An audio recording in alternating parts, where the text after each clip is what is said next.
ఒంగోలు నగరంలోని housing board కాలనీలో ఒకేసారి 3 ఇళ్లలో దొంగలు పడ్డారు. 10 లక్షల రూపాయల సొత్తును దోచుకెళ్లారు.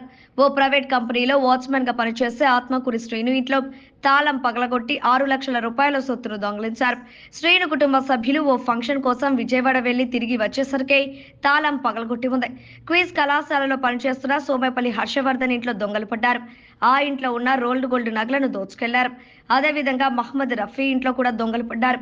ఓ బంగారు చైను, బ్రాస్లెట్, 1/2 కేజీ వెండి దొంగిలించారు. పోలీసులు క్లూస్ టీంతో వచ్చి దర్యాప్తు ప్రారంభించారు.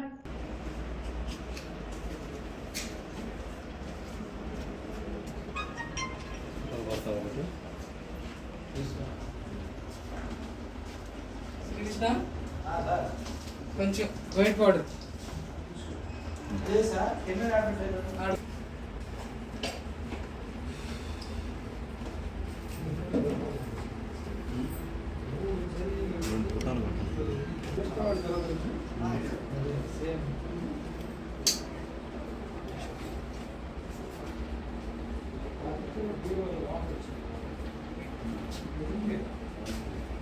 మరి 4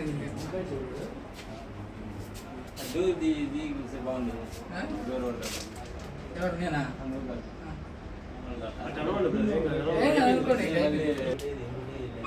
మూడిల్లు ఇట్ట వరుసగా అదొకటి ముందోటి 200 గంటలు నేరుగా పోతే ఇట్ట ఆడ ముస్లిం వదిలి అదేం నాకు లేదు.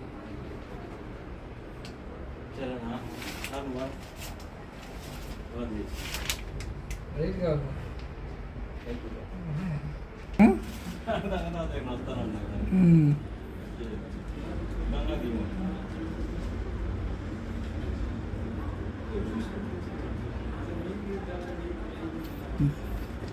రామకృష్ణ ఈ తాళం ఎవరు పట్టుకోలేదు కదా.